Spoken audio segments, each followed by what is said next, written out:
Hello sa inyo! Welcome to Like a Tarot. Alamin natin kung ano ang message ng person mo through songs.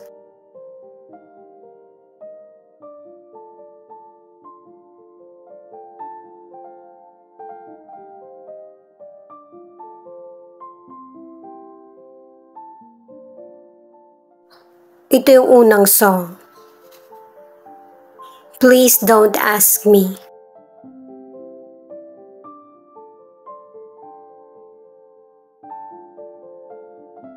Maybe this time. Ayaw mong tanungin siguro ngayon pwede na. Parang ganun eh. You are the reason. Ayan, sinasabi niya na sa'yo unti-unti. Ikaw yung dahilan at saka every time I close my eyes. Di ba yung maybe this time, yung past person? Oh, ayan, the past. Masyadong connected naman tong mga songs mo. Mukhang mahal ka pa rin ng past. Or maybe ikaw yung nakakaramdam nito. Pakinggan nyo na lang yung mga songs dito sa YouTube. Alamin natin ang past, present at future. Magbabanggit po ako ng zodiac sign pero general reading ito guys. Kukuha ako ng konting cards para i-reverse. Kapag naka-reverse, hindi na ako magbabanggit ng zodiac sign. Para sa mga bagong viewers, ang reading na ito ay timeless reading, general reading at guide po lamang. Hindi po magre-resonate sa lahat kaya kunin mo lang yung akma sa sitwasyon mo. At kung kailan mo napanood itong reading na ito, yon ang start ng 1 week reading para sa'yo. Ikaw na bahala magpalit kung si person mo ito o ikaw. Angels and guides, please guide us. Ano ang past ng collective reading na ito? Magbanggit man ako ng zodiac, general reading ito guys.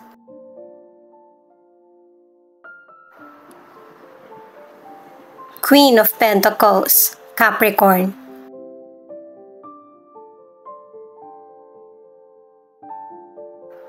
Ace of Wands, Aries. Ace of Pentacles, Earth sign, Taurus, Virgo, Capricorn. Very positive itong mga cards na ang ibig sabihin ay growth, inspiration at saka prosperity. At saka may mga bago kang haharapin na pakikipagsapalaran. At ang advice pa ay mag-focus at maging determinado para sa mga bagong oportunidad na magbibigay ng tagumpay sa iyo. Sa career naman, makinig ka sa opinion ng iba kasi isa yon sa magiging idea mo para makamit ang tagumpay. Lalo na 3 cards na ito ang nagsasabi na mayroong good news at success na darating sa buhay mo. Para sa ilang single, napaka mapili mo na sa pagkakaroon ng relasyon.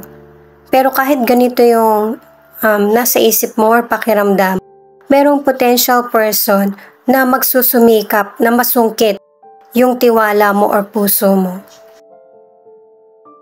At sa ilang single, magiging interesado ka sa potential person. Kasi sa totoo lang, malapit lang yung potential person na para sa iyo. Maging open ka na tanggapin ito kapag naramdaman mo. Sa mga nasa relationship, matibay yung pagsasama nyo ng person mo at may posibilidad na madagdagan yung pamilya nyo. 2 cards na kasi nagsasabi patungkol sa baby. At saka favorable itong mga cards na happy family life, ang buhay nyo ng person mo, merong new beginning, bagong chapter na sisimulan. Kasi ang ilan magpapakasal eh. Kuha pa tayo ng isang card para sa bottom of the deck. Siya nga pala guys, sa pagpili ng mga cards, nakatingala ako. Kasi obvious yung mga reverse na cards or nakabaliktad.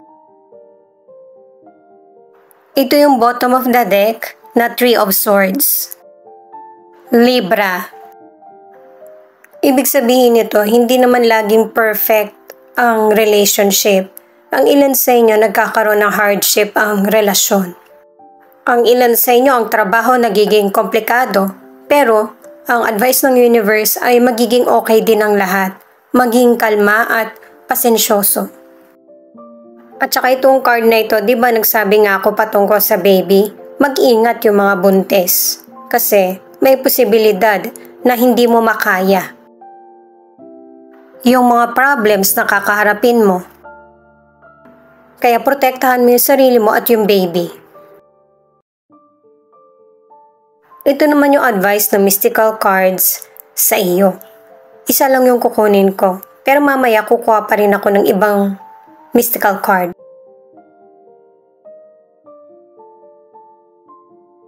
True love. Ibig sabihin, may person na darating sa buhay mo or dumating na hindi mo inaasahan na magbibigay sa iyo ng true love. Kuha pa tayo ng isang mystical card para sa clarity. Kasi merong relasyon na okay naman, pero may relasyon naman na hindi. Base sa mga ilang cards.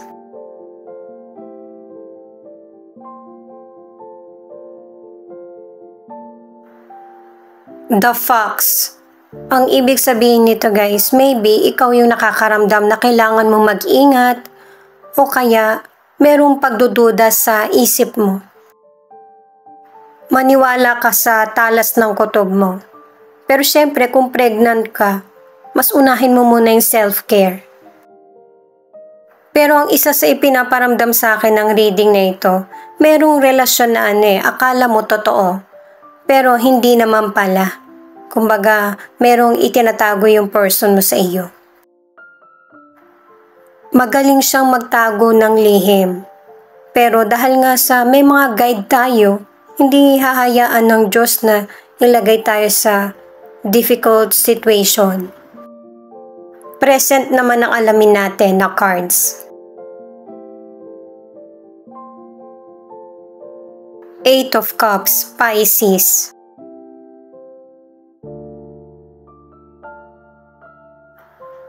Seven of Swords, Aquarius.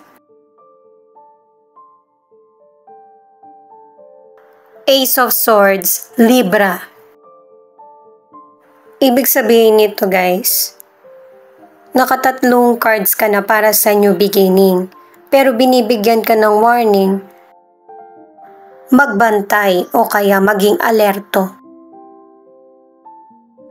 At saka 4 na pala yung cards mo para sa bagong simula. Kaya mag-ingat ka sa mga taong mapagmanipula o kaya yung mga taong hindi naman kapareho ng interes mo sa buhay. Sa financial, kailangan ng pagpaplano para tama yung mga decisions mo. At saka mag-ingat sa mga taong manloloko or mapanlin lang. Marami na talaga ngayon. Pero kahit may mga ganong sitwasyon, maging fair ka pa rin kasi sa tama pumapanig si God. Lalo na't ang ilan sa inyo, maganda yung financial situation dahil na rin sa maayos yung karir mo. Ang ilang single, hindi naman huminto na yung buhay mo, kundi nasa proseso ka ng healing. Merong person na mapanlin lang, na gusto niya makuha yung atensyon ng potential person, pero mag-ingat ka, baka ikaw yung ma-in love at hindi mo na mapigilan yung sarili mo. Kaya ang advice ng mga cards, kailangan pure yung intention mo sa tao. Ang ilan na nasa relationship, may person na nag-abandon na sa relasyon kasi meron siyang nagawang hindi maganda na mahihirapan siyang ipaliwanag sa iyo. At dahil na rin sa may mga nagawa siyang pagkakamali, katulad ng betrayal, mahihirapan kang maibalik yung tiwala sa kanya. Ang ilan sa inyo, susuriin mo pa rin yung relationship niyo ng person mo. Bibigyan mo siya ng chance. Ito naman yung bottom of the deck. Six of Swords in reverse. Naka-reverse kaya hindi ko sasabihin yung zodiac. Nagtutuloy talaga yung reading natin kasi ang ilan sa inyo natuklasan mo na yung person mo cheater talaga. O kaya ang ilan sa inyo sa trabaho mo, unti-unti napapansin mo na parang nagiging toxic na.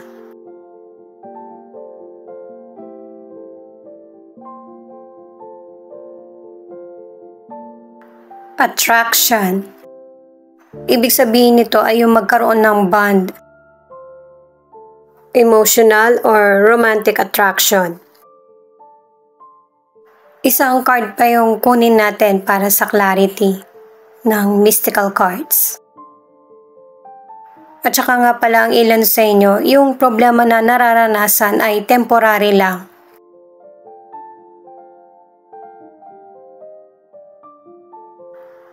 Ito pa talaga yung nakuha ko, connected, the snake. Siyempre guys, obvious na yan na merong panlilinlang, kasinungalingan, betrayal, rival sa anumang relasyon. Pwedeng relationship, sa trabaho, sa friendship. At saka meron talagang person na nagpapatuloy yung relationship pero nandun yung pagmamanipula. Kumbaga, dalawa yung person na karelasyon niya, ayaw niyang i-let go pareho. Hanapin naman natin yung next card para sa future. Guys, kayo na lang bahalang tumukoy kung saan ka na sa reading na ito at saka kunin mo lang kung ano yung akma sa sitwasyon mo. Ikaw na magpalit kung si person mo ito o ikaw. Ace of Cups, Water Signs, Cancer, Pisces, Scorpio. Temperance in reverse. Seven of Cups, Pisces. Panglimang card mo na to para sa bagong simula. Tinutulungan ka talaga ng universe dahil na rin sa mahirap na sitwasyon na pinagdaraanan mo. At ang advice ng mga cards ay kailangan ng self-control at saka moderation. Maging honest ka sa mga bagay na hindi mo pa kayang tanggapin. Lalo na't ang ilan sa inyo may kakulangan ng nabanggit, yung self-control at saka moderation. Ilang beses na pinaulit-ulit na merong simula at binibigyan ka ng choices ng universe para sa ikakabuti mo. Sa health, ang advice ng mga cards, kung busy ka, medyo mag-slow down ka. Bigyan ng atensyon yung kalusugan. Kasi dalawang cards na yung nagsasabi na bawasan mo yung gawain mo para mabawasan din yung stress mo. Naka-4 na cards ka na para sa pregnancy or baby. Sa mga single, ang advice ng mga cards, i-enjoy mo muna yung moment na kinikilala yung person. Kasi may mga behavior na hindi kayo pagkakasunduan. At saka, hindi lang naman isang person yun dapat bigyan mo ng pansin. Kasi may mga potential person din na nagkakagusto sa iyo. Ang ilan naman sa inyo na nasa relationship, kung ano man yung problema na dumarating sa buhay nyo ay mareresolbahan. Kasi mas mangingibabaw yung pagmamahal sa isa't isa. Kailangan ng pagpapatawad at saka yung makalimot sa nakaraan.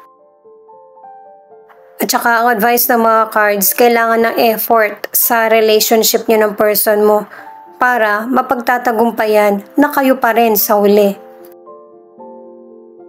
Lalo na't binibigyan kayo pareho ng person mo, ng universe, ng choices sa buhay. Kung mag-i-stay ba sa relationship or magkanya-kanya na lang. Pero syempre guys, hindi talaga dapat inaabandona ang relasyon. Hinaharap ko ano yung problem. Alamin naman natin kung ano yung bottom of the deck.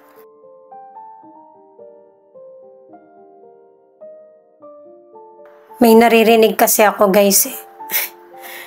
Akala ko may magdo-doorbell na naman.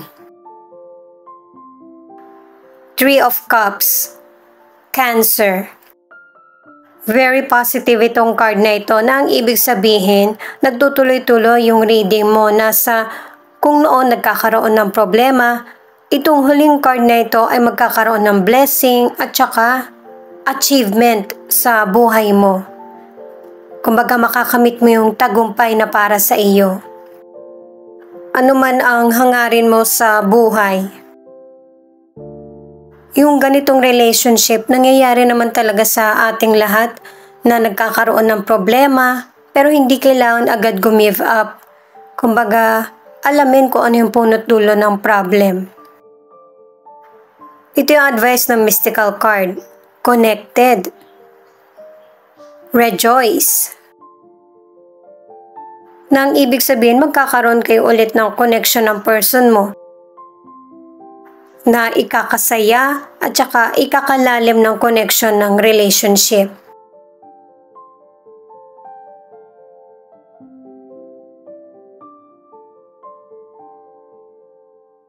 Connected pa rin yung card. Ito ay ang house. Ang ibig sabihin nito ay kailangan ng healthy na boundaries para magkaroon ng matatag na pundasyon sa future ang relationship nyo or ang estado mo sa buhay. At saka kailangan din kasi ng adjustment at saka yung bang sabihin mo rin kung ano yung pwede sa'yo at hindi. Ang ilan kasi sinisikreto eh. Kaya yung maliit na problem lumalaki. At saka kung may problem talaga yung person mo, panindigan mo na siya talaga yung may problem, hindi yung may kapalit na. Ay siya nga pala guys, marami po salamat sa mga nag-like, share, comment, and subscribe. At pati na rin po sa mga nakikinig at nanonood. San man panig kayo ng mundo, ingat po kayo palagi. Ito naman ang angel number mo. 2222. You have a miracle coming into your life soon. If you are hearing this, expect right on time miracles. Type yes if you believe.